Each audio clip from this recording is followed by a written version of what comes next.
Je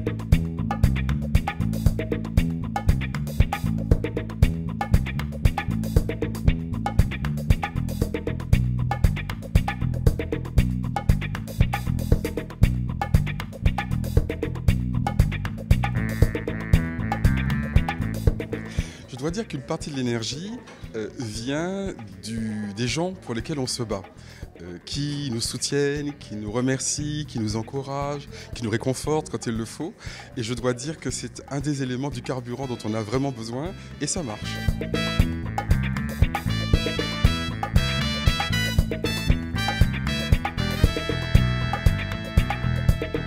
Merci beaucoup. Je tiens à remercier Cécile Duflot du soutien qu'elle apporte à cette initiative. Je crois que c'est un moment très important, historique à bien des égards. Et je voudrais non pas revenir aux propositions de loi, vraiment l'essentiel a été dit, mais peut-être donner quelques éléments de contexte.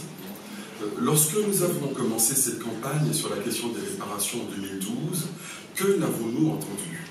On nous disait que la question des réparations était impossible, qu'elle était infaisable, qu'elle était au mieux utopique. Nous y sommes avec cette proposition de loi. Nous y serons demain également avec le discours que fera M. Hollande lorsqu'il annoncera la mise en place d'une fondation pour la mémoire de l'esclavage pour laquelle le CRAN et 120 autres organisations avons travaillé. Donc député de Paris.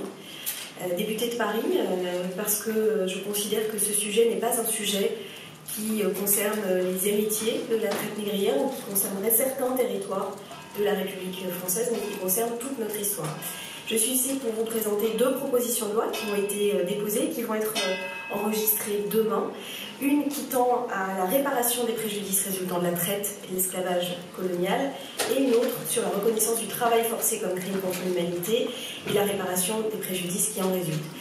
Ces deux propositions de loi, mais surtout la première, s'inscrit dans les pas de la loi adoptée en 2001 à l'initiative de Christiane Taubira.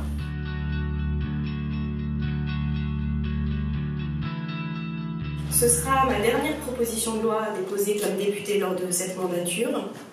Et j'en mesure toute la dimension symbolique, bien sûr, qu'elle est déposée à la veille du 10 mai, qui est une commémoration qui aura lieu demain en présence de notre actuel président de la République et de celui qui sera le nôtre dans quelques jours. Et j'aimerais vivement, au-delà des petites polémiques qui ont pu être ouvertes, que cette question soit embrassée dans toute son entièreté. Il y aura donc une base, une proposition de loi qui pourra être mise en discussion dès l'élection du nouveau Parlement, pour que cette question ne soit pas mise sous le tapis. Je pense que nous sommes assez mûrs collectivement pour le faire, et je pense surtout que nous avons ce devoir de le faire, le devoir à l'égard des morts, à l'égard de ceux qui en ont souffert, à l'égard de ceux aussi qui en ont été les responsables, qui ne sont plus en situation personnellement de rendre compte, puisqu'ils étaient aussi partie prenante d'un système, mais nous devons collectivement pouvoir regarder, je l'ai dit, toute l'histoire de la France en face. C'est comme ça que nous en écrirons de belles pages dans les jours, les années et les mois qui viennent. Il s'agit de considérer que toute la société est héritière de la société française de ce système. On a profité, au sens strict du terme, financier du terme, certains de ces outils parmi les plus puissants qui existent encore aujourd'hui, dont la Banque de France par exemple, ont été des outils extrêmement actifs de ce système, et que la réparation est le pas suivant et le pas nécessaire pour apaiser les consciences et pour travailler sur un autre avenir. Cette réparation, ce n'est pas exclusivement une réparation financière sonnante et trébuchante, la question n'est pas là, même si au travers d'Haïti ce sujet se pose, mais elle ne l'exclut pas. Bon, alors je vais vous donner 2-3 éléments qui montrent le degré de notre ignorance sur la première époque coloniale. Premièrement, on célèbre tous les 10 mai le fait que l'esclavage a été aboli en 1848. Mais c'est faux. Justement, il a été aboli en 1946. Alors, le travail forcé n'est évidemment pas à proprement parler de l'esclavage, puisqu'il a été aboli en 1848, mais c'est une sorte d'esclavage d'un nouveau genre qui est né avec le travail forcé. Il ne s'agissait pas d'un esclavage privé, géré par les colons et les propriétaires, mais une forme de travail forcé organisée par l'État colonial lui-même. C'était une violente domination des populations des colonies par le travail forcé, et les populations indigènes ont été requises de façon extrêmement brutale pour des chantiers de travaux publics et pour la mise en œuvre des concessions.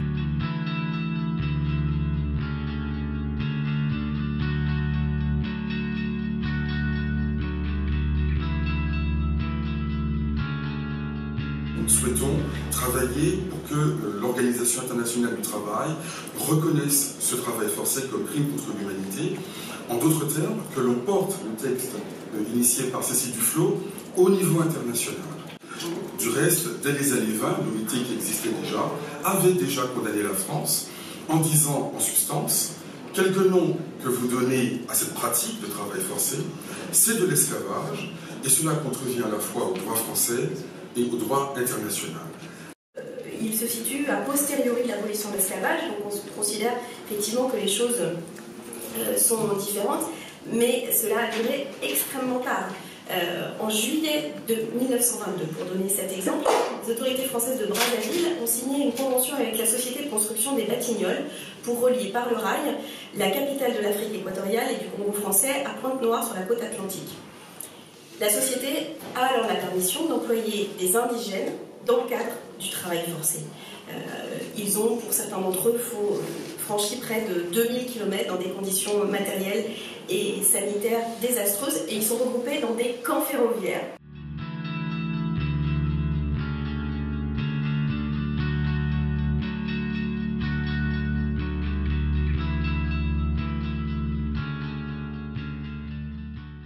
Je veux que ce chiffre soit entendu, une mortalité de près de 57%.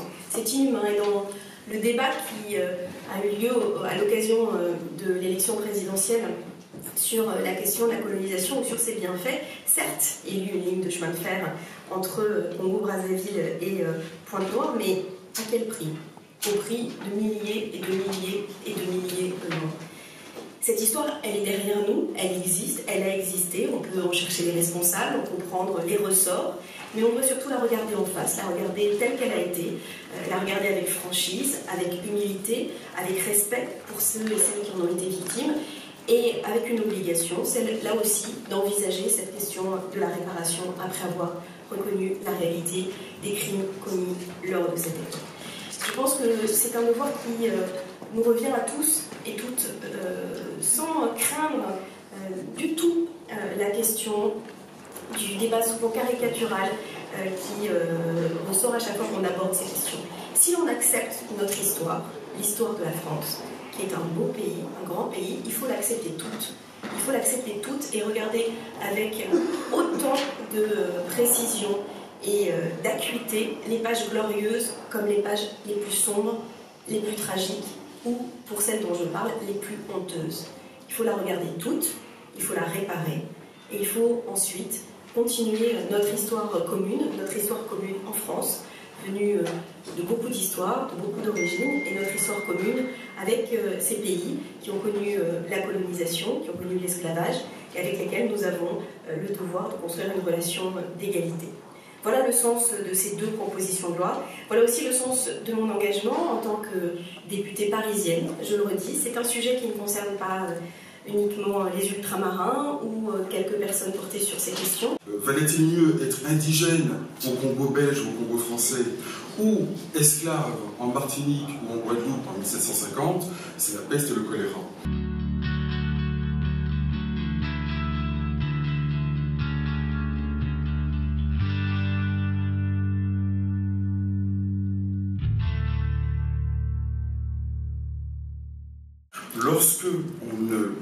Lorsqu'il n'y a pas de réparation, ça veut dire qu'on organise l'impunité. Et quand on organise l'impunité, on organise la récidive. C'est-à-dire que les compagnies ou les personnes qui ont pu, dans la première époque coloniale, participer à cette exploitation, à ce crime, n'ont pas été inquiétées, n'ont pas été sermonnées, n'ont pas été du tout identifiées. Elles ont donc continué dans la deuxième époque coloniale, et certaines continuent encore aujourd'hui, car cette colonisation dont nous parlons n'est pas une histoire qui est derrière nous. Il y a encore des formes modernes d'exploitation, l'esclavage moderne continue, et le travail forcé est du reste le chaînon manquant entre l'esclavage colonial de la première époque et l'esclavage dit moderne que nous connaissons aujourd'hui dans le monde. Donc il est très important de saisir toutes ces continuités, avec évidemment des différences, parce qu'il y a des injustices d'hier dont l'impunité a organisé des injustices d'aujourd'hui. Donc nous ne sommes pas ignorants ou négligents par rapport aux crimes d'aujourd'hui, et ce combat que nous menons par rapport au passé a des impacts très forts pour les crimes d'aujourd'hui. Je soutiens aussi le projet de musée. Pourquoi je soutiens un projet de musée? Parce qu'on sait peu de choses sur l'esclavage. Et finalement, quand on sait, c'est beaucoup mieux. Parce que ne pas savoir alimente aussi une des fractures de notre société. Le racisme est une réalité. Le racisme contre les personnes à la peau noire dans notre pays, la France, est une réalité extrêmement tangible. Leur absence de visibilité, beaucoup de choses ont été dites. Mais dans ce racisme-là, il y a aussi l'impensé de l'esclavage. Pas un secret de dire que les esclaves avaient la peau noire et les esclavagistes avaient la peau blanche. C'est une réalité historique. Alors ça ne veut pas dire que les choses se produisent de la même manière aujourd'hui, évidemment. Simplement, cette mémoire-là, si elle ne passe pas, si elle n'est pas digérée, si elle n'est pas regardée, si elle n'est pas assumée, elle continue finalement de nous ronger. Les premières victimes de l'esclavage sont en Afrique. Les esclavagistes disent eux-mêmes, par exemple, que pour avoir un esclave vivant, il faut tuer 2 ou 3 personnes. Parce qu'il y a des gens qui se battent, il y en a qui s'échappent, il y en a qui gagnent, il y en a qui perdent, qui sont capturés vivants. Et donc, les premières victimes, c'est des gens qui sont tués sur place. Il faut les compter. Je suis incapable de vous dire combien, mais c'est plus que le nombre de personnes qui ont été déportées.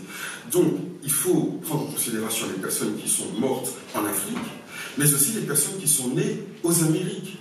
Parce que vous arrivez avec vos 12 à 17 millions de personnes aux Amériques, et puis pendant 200 ans, les gens, ils vivent, tant bien que mal, ils ont des enfants, les enfants ont des enfants, et du coup, vous voyez bien que vous avez beaucoup plus que le nombre initial de personnes. Donc en fait, quand on dit 12 à 17 millions de victimes, on parle de la déportation. 12 à 17 millions de personnes déportées, mais il y a non pas un crime contre l'humanité, mais 3. C'est-à-dire il y a des massacres en Afrique, il y a un phénomène de déportation et un phénomène d'esclavage. Et ces 3 phénomènes sont susceptibles d'être qualifiés comme crimes contre l'humanité. Et il est important de les distinguer puisque le nombre de victimes en est totalement affecté. Si vous ajoutez les personnes qui sont mortes en Afrique et celles qui sont nées aux Amériques, plus celles qui ont été déportées dans le passage du milieu, on est au-delà de 100 millions. Donc je ne peux pas estimer plus précisément, mais dire qu'il y a 12 à 17 millions de victimes, ou dire qu'il y a plus de 100 millions de victimes parce qu'il y a eu 3 crimes précisément, c'est pas du tout la même histoire. Donc vous voyez même que sur des choses basiques, combien de victimes, jusqu'à quand, etc., on ne connaît pas cette histoire. Donc je ne parle pas de choses érudites, je ne parle pas de détails de l'histoire, de points ici et là, je parle de choses massives qui sont méconnues, et parfois ce sont des contre-vérités qu'on raconte dans les cérémonies, consciemment ou pas d'ailleurs. Donc la reconnaissance des faits est importante, la réparation ensuite, et évidemment la réconciliation qui est l'objectif.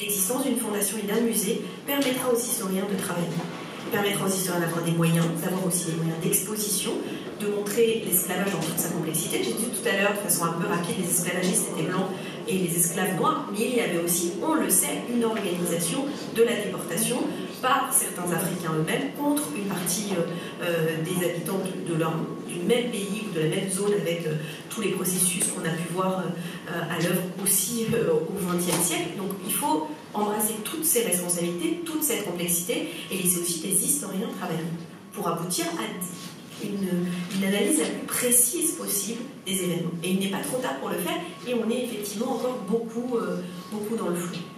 Donc l'idée, c'est vraiment justement de passer, de ne pas renier le symbolique, qui est très important, mais au symbolique, d'ajouter aussi du concret. C'est pour ça que je disais, commémorer, c'est bien, mais réparer, c'est mieux. Il faut faire les deux. Et c'est pour ça aussi que les dispositions de la proposition de loi visent à mettre en place un comité. Je n'ai pas d'a priori sur les bonnes modalités de réparation, et je pense d'ailleurs que si on veut se placer dans une logique qui est une logique d'égalité, de reconnaissance respective, il faut que ces discussions aient lieu avec les populations concernées des territoires concernés par ce qui s'est passé. Les 2 lois, comme vous le voyez, ne sont pas simplement mémorielles ou symboliques. elles ancrent véritablement une logique de réparation morale et politique et financière dans l'état de la loi. Donc, vous voyez, aussi bien dans le premier texte que dans le deuxième, on évoque la nécessité à la fois de la reconnaissance symbolique et de la réparation, y compris matérielle. Donc là, justement, l'idée, c'est d'aller plus loin que la loi Taubira. Alors, Mme Taubira, en son temps, elle allait aussi loin qu'elle pouvait. On sait que l'article était là et qu'il a été écarté en commission des lois à l'unanimité, donc elle ne pouvait pas faire plus. Mais là, ces textes-là vont au-delà. Sur Haïti, on parle clairement d'une restitution financière. Sur le travail forcé, on parle également d'une réparation concrète. C'est pas forcément financier, comme le disait Cécile Duflot, mais par exemple, pour ce qui est du chemin de fer du Congo-Océan, mais il y en a beaucoup d'autres, il n'y a pas que celui-là, mais il est emblématique, eh bien, on peut tout à fait imaginer que des spécialistes examinent les villages qui ont été sinistrés et que l'on propose de faire des écoles, des hôpitaux. Mais je pense que c'est un processus. Cette question n'aurait pas été évoquée il y a 50 ans. Même pas envisagée. Ensuite, elle aurait fait l'objet d'une fin de non-recevoir devant les yeux au ciel. On voit bien qu'on est dans un processus, c'est pour ça qu'on parlait du temps long, mais sur ces sujets-là, il y a visiblement une grande difficulté à faire autre chose que le temps long. Mais en fait, cette avancée-là, même si elle a été suivie d'un recul, elle a existé. C'est le sujet du XXIe siècle. À bien des égards, les écueils liés à la justice climatique, dont on parle souvent, sont liés précisément à une question coloniale. Beaucoup de pays du Sud, comme la Chine, le Brésil, l'Afrique du Sud, disent on ne peut pas calculer les taux de CO2, le coût pour chacun, uniquement de manière proportionnelle à la population. Beaucoup de pays du Sud disent la logique pollueur-payeur est une logique de réparation et il faut tenir compte d'une réalité historique qui est que ce sont massivement les pays du Nord qui ont pillé les ressources du Sud en polluant la planète et donc il faut tenir compte de cet élément. Pour donner un petit exemple, c'est comme si j'allais, je ne sais pas, chez Lucien, qui est là et qui est l'assistant de Cécile, et que je frappe chez lui, je le ligote, je l'enferme dans un placard, et puis je vais dans sa cuisine, je prends la farine, le beurre, le chocolat, je fais un gâteau au chocolat parce que j'aime bien ça, je commence à manger le gâteau. Et puis comme il est très fort, il se libère, il arrive dans la cuisine et je dis tiens Lucien tu es là, il reste un bout de gâteau, on le divise en deux. Il dira, je ne suis pas tout à fait d'accord. Donc il faut intégrer à la réparation un minimum de justice. Donc il va falloir qu'on négocie, Lucien et moi. Et bien c'est ce que disent en somme des pays du Sud, qui disent un des éléments de la réparation, qui doit être morale, économique, éducative, etc., c'est aussi la réparation climatique. Et pour le coup, ça fait partie évidemment des discussions en cours au niveau international, mais je dis cela pour que vous compreniez bien que la réparation n'est pas simplement un sujet d'hier, bon voilà, il faut y revenir. Non, parce que c'est un sujet d'avenir et il faut régler ces problèmes du passé, qu'il s'agisse de l'éducation, de la politique, de l'économie, de la morale, mais aussi de l'écologie, dont on ne peut pas dire que ce soit un sujet du passé. Donc voilà pourquoi la réparation climatique fait partie de la réparation à laquelle nous aspirons. Merci à tous.